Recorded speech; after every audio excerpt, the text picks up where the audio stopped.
नमस्कार, दिन भर की बड़ी खबरों में आपका स्वागत है। मैं हूं परवीन। रविवार को चुनावी 4 राज्यों की काउंटिंग है, जिसे लेकर डीबी लाइव सुबह 6 बजे से लगातार रुझान से नतीजों तक आपको हर खबर की देगा पूरी जानकारी। देश का number 1 YouTube channel dB live पर 50 से ज्यादा विश्लेषकों के साथ देखिए विधानसभा चुनाव के सबसे तेज नतीजे 3 दिसंबर सुबह 6 बजे से लगातार। इसके साथ ही अब इस बुलेटिन में आगे बढ़ते हैं और बात बड़ी खबरों की। 4 राज्यों में होने वाली मतगणना की तैयारियों की, चुनावी नतीजों से पहले जीत की दावेदारी की, राजस्थान में कांग्रेस को समर्थन पर बीएसपी के नरम रुख की, सर्वदलीय बैठक को लेकर सियासी बयानबाजी की। इसके साथ ही देखेंगे कि जाने माने कार्टूनिस्ट इरफान की किस खबर पर बड़ी तिरछी नजर, और बुलेटिन के आखिर में बात फेक न्यूज को लेकर सीजेआई के बड़े बयान की। इसके अलावा और भी कई बड़ी खबरों से आपको करवाएंगे रूबरू, लेकिन तमाम बड़ी खबरों से पहले एक नजर सुर्खियों पर। आम आदमी पार्टी के नेता संजय सिंह की बड़ी मुश्किलें, ईडी ने कोर्ट में पेश की 60 पेज की चार्जशीट। मनी लॉन्ड्रिंग से जुड़ा है मामला। चार्जशीट में आप सांसद पर साजिश, आरोपियों की मदद और पैसे के लेन देन के लगाए गए आरोप। बिहार में आरक्षण मामले को लेकर पटना हाईकोर्ट के निर्देश, कहा पीआईएल पर जवाबी हलफनामा दायर करे बिहार सरकार। पाकिस्तान तहरीक इंसाफ पार्टी को मिला नया अध्यक्ष, गौहर अली खान लेंगे इमरान खान की जगह। मध्य प्रदेश में नतीजों से पहले बीजेपी राष्ट्रीय महासचिव कैलाश विजयवर्गीय का बड़ा बयान, कहा सीएम कौन बनेगा ये दिल्ली में हाईकमान तय करेगा। ये तो थी सुर्खियां और अब बात आज की सबसे बड़ी खबर की। 4 राज्यों के विधानसभा चुनाव के नतीजे रविवार यानी 3 दिसंबर को घोषित हो रहे हैं। इन नतीजों पर पूरे देश की नजरें टिकी हैं। मतगणना की तैयारियों को लेकर चुनाव आयोग ने भी अपनी कमर कस ली है। तो क्या है चुनाव आयोग की तैयारियां, देखते हैं इस रिपोर्ट में। 4 राज्यों के चुनावी नतीजे, मध्य प्रदेश, राजस्थान, तेलंगाना और मिजोरम की 638 सीटें। दांव पर दिग्गजों की साख, नेताओं को जीत की आस। रविवार को खुलेगी किस्मत, किसके पक्ष में जाएगा मत, कांग्रेस या बीजेपी, कौन बनेगा सिकंदर। इन सवालों के जवाब रविवार सुबह 8 बजे मतगणना शुरू होने के साथ मिलने शुरू हो जाएंगे। कल 4 राज्यों के चुनाव के इम्तिहान के फैसले की घड़ी है। इन नतीजों पर पूरे देश की निगाहें टिकी है, क्योंकि ये नतीजे न सिर्फ जीत और हार को तय करेंगे, बल्कि 2024 के चुनाव से पहले राजनीतिक दलों की स्थिति भी बताएंगे। इसलिए इस चुनाव को जीतने के लिए दिग्गजों ने अपना पूरा दम दिखाया है। जहां पीएम मोदी ने अलग अलग राज्यों में हुंकार भरी, तो वहीं राहुल गांधी और प्रियंका गांधी भी कांग्रेस की जमीन को मजबूत करने के लिए दहाड़ते नजर आए। इसी के साथ सीएम अशोक गहलोत से लेकर भूपेश बघेल और सीएम शिवराज से लेकर केसीआर तक ने अपनी सरकार बचाने के लिए कई दांव लगाए। वहीं नतीजों से पहले आज भी नेता भगवान के दर पर जीत की मन्नत मांगते हुए नजर आए। नड्डा ने जहां मंदिर में पूजा अर्चना की, तो कांग्रेस ने भी बैठकों का दौर शुरू कर दिया। आपको बता दें कि इन राज्यों में चुनावी कार्यक्रम 7 नवंबर से शुरू हुआ और 30 नवंबर को समाप्त हो गया। सबसे पहले मिजोरम में 40 और छत्तीसगढ़ की 90 में से 20 सीटों के लिए पहले चरण का चुनाव 7 नवंबर को हुआ और फिर 17 नवंबर को मध्य प्रदेश की सभी 230 और छत्तीसगढ़ की 70 सीटों पर दूसरे चरण का मतदान पूरा हुआ। इसके बाद 25 नवंबर को राजस्थान की 200 में से 199 विधानसभा सीटों पर मतदान हुआ और सबसे आखिर में तेलंगाना की सभी 119 विधानसभा सीटों पर 30 नवंबर को मतदान हुआ था। मतदान का घमासान शुरू होने के बाद अब नजर केवल और केवल मतगणना पर है, जिसकी तस्वीर रविवार को ही साफ हो पाएगी। कल ही पता चलेगा कि अब की बार किसकी सरकार। 3 दिसंबर को किसके हिस्से में खुशी आती है और किसके हिस्से में आएगी हार, ये मतगणना के बाद साफ हो जाएगा। इधर मतगणना से पहले बीजेपी और कांग्रेस दोनों अपनी अपनी जीत का दावा कर रहे हैं। वहीं कांग्रेस नई सरकार बनाने की तैयारियों में अभी से जुट गई है। तो अपनी जीत को लेकर किसने क्या कहा, देखते हैं इस रिपोर्ट में। 5 राज्यों के विधानसभा चुनाव के नतीजे 3 दिसंबर और 4 दिसंबर को आएंगे। वहीं एग्जिट पोल ने कांग्रेस और बीजेपी दोनों ही पार्टियों के नेताओं की धड़कनें बढ़ा दी है। इस बीच दोनों ही पार्टियों के नेताओं ने अपनी अपनी सरकार बनाने का दावा किया है। राजस्थान के सीएम अशोक गहलोत 5 ही राज्यों में कांग्रेस की सरकार बनाने का दावा कर रहे हैं। उन्होंने कहा कि सारे सर्वे फेल हो जाएंगे। वहीं बीजेपी ने राजस्थान में अपनी सरकार बनाने का दावा किया है। कांग्रेस सांसद केसी वेणुगोपाल ने कहा कि सभी 5 राज्यों में कांग्रेस सरकार बनाएगी। हमें पूरा भरोसा है कि हम सरकार बनाने जा रहे हैं, हमें उम्मीद है। वहीं एमपी में कांग्रेस और बीजेपी दोनों ही अपने सरकार बनाने का दावा कर रही है। पूर्व सीएम और कांग्रेस नेता कमलनाथ ने एक्स पर पोस्ट साझा करते हुए लिखा है कि प्रिय साथियों, ये उत्साह और आत्मविश्वास का समय है। मध्य प्रदेश विधानसभा चुनाव की प्रक्रिया करीब 1.5 महीने पहले प्रारंभ हुई थी और कल 3 दिसंबर को मतगणना के साथ संपन्न हो जाएगी। आपने हर चरण पर मन, वचन और कर्म से पार्टी और लोकतंत्र की जो सेवा की है वो अतुलनीय है। कल इसी एकाग्रता और समर्पण से मतगणना की प्रक्रिया भी हम सबको मिलकर संपन्न करानी है। मध्य प्रदेश कांग्रेस कमेटी के कार्यालय में मैं स्वयं उपस्थित रहकर मतगणना की प्रक्रिया पर पूरी नजर रखूंगा और आप सबके सतत संपर्क में रहूंगा। 3 दिसंबर को मध्य प्रदेश में नया प्रभात होगा। विश्वास रखिए, विजय श्री कांग्रेस का वरण करने जा रही है। वहीं सीएम शिवराज सिंह चौहान ने भी कहा, उन्होंने कहा कि समाज के हर वर्ग से भाजपा को अभूतपूर्व समर्थन मिला है। भाजपा को मध्य प्रदेश में भारी बहुमत मिलने जा रहा है। अब तक के सारे अनुमान फेल हो जाएंगे। कल सब सूरज के प्रकाश की तरह साफ हो जाएगा। छत्तीसगढ़ में भूपेश बघेल ने भी अपनी सरकार की वापसी का दावा कर दिया है। वहीं पूर्व सीएम और बीजेपी नेता रमन सिंह ने भी कहा है कि वो छत्तीसगढ़ की सत्ता में वापसी कर रहे हैं। अब इन नेताओं के दावों में कितना दम है, ये तो 3 दिसंबर और 4 दिसंबर को साफ हो जाएगा। 3 दिसंबर को कौन बाजी मारता है और कौन मात खाता है, ये कल साफ हो जाएगा।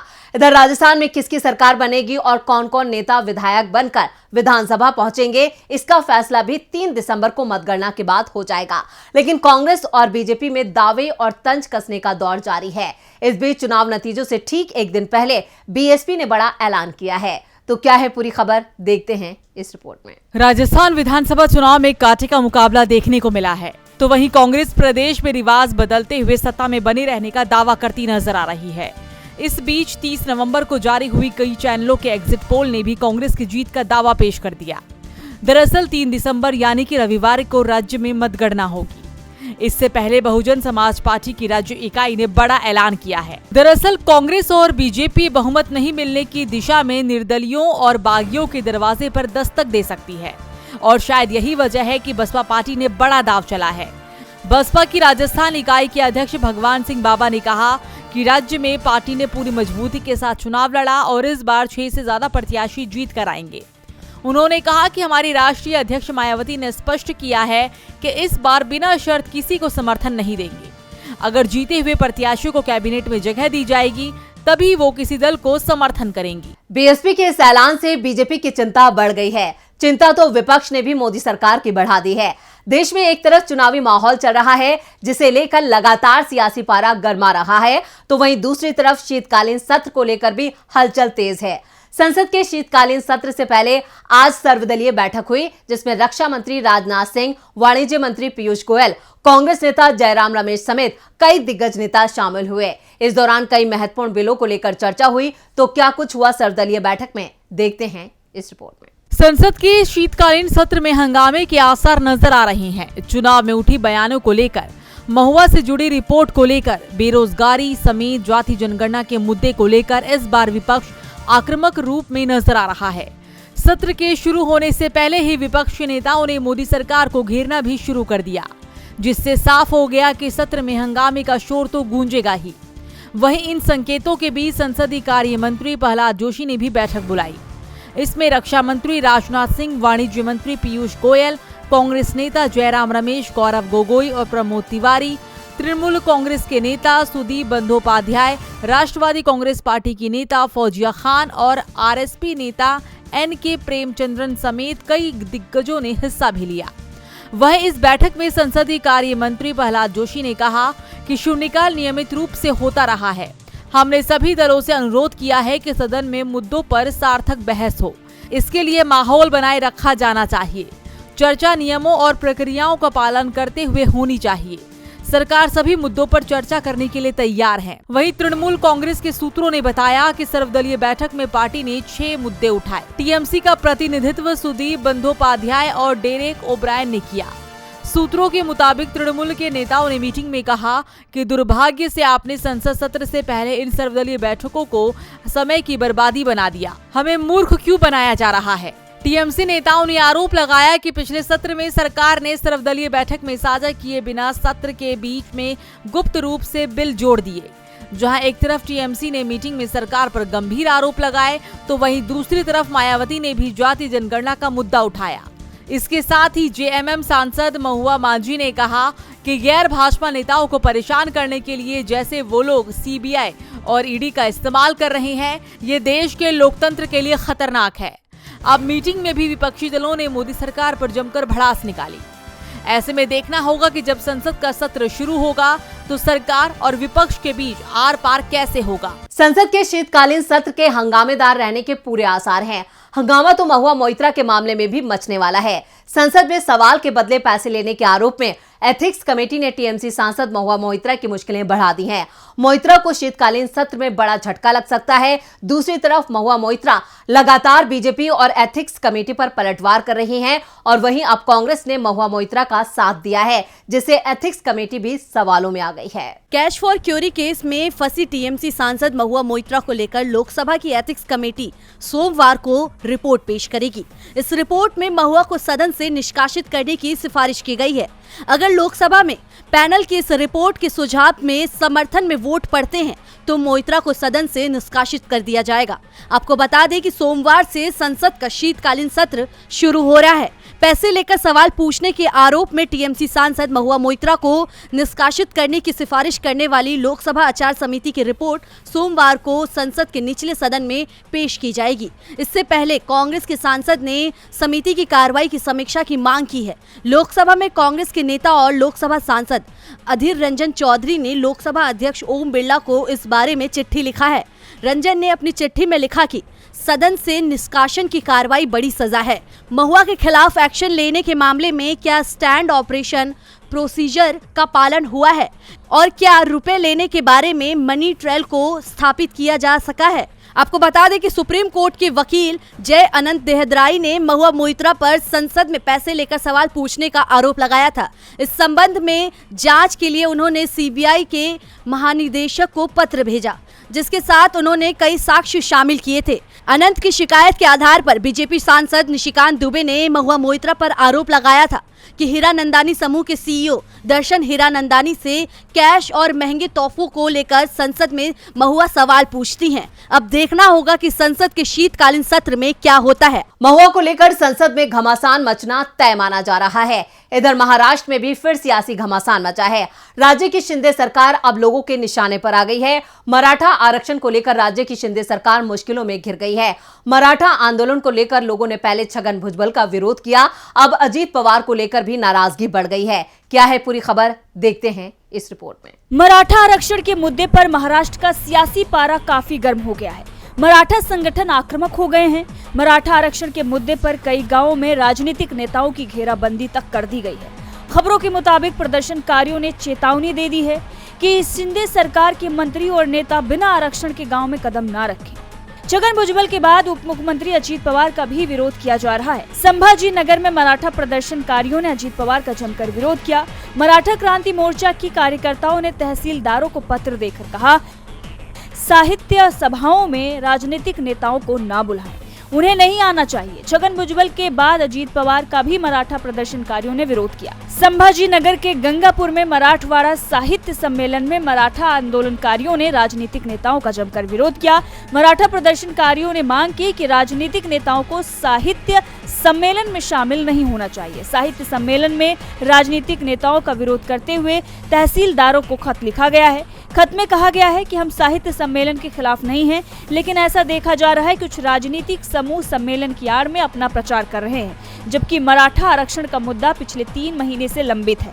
सरकार अभी भी मराठा समुदाय को ओबीसी से बाहर कुनबी प्रमाण पत्र देने के लिए तैयार नहीं है। इसीलिए जबकि मनोज जरांगे पाटिल के आदेश में घोषणा की गई है कि संवैधानिक पदों पर बैठे राजनीतिक नेताओं को जनता के सामने नहीं आना चाहिए, लेकिन ऐसा किए बिना अगर कोई अपने राजनीतिक पद का दुरुपयोग करता है और प्रचार के लिए साहित्य सभा का उपयोग करता है तो हमारा पूरा मराठा समुदाय इसके खिलाफ है।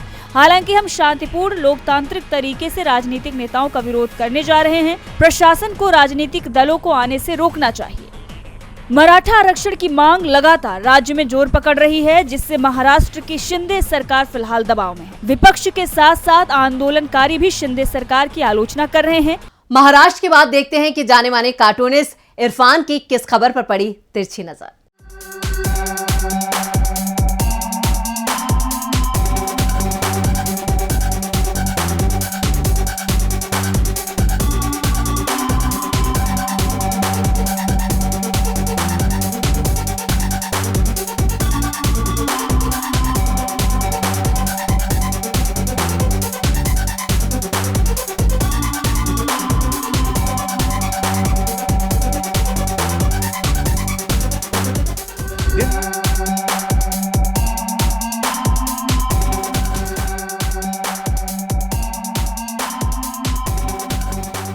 एग्जिट पोल के हिसाब से ज़्यादातर प्रदेश में गैर बीजेपी दल का कब्जा होने जा रहा है।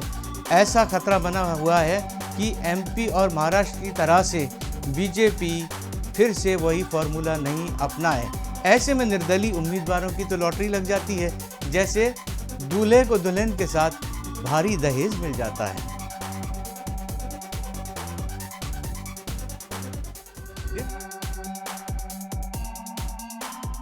बहुत बहुत शुक्रिया इरफान जी। और बुलेटिन के आखिर में बात सीजेआई के बड़े बयान की।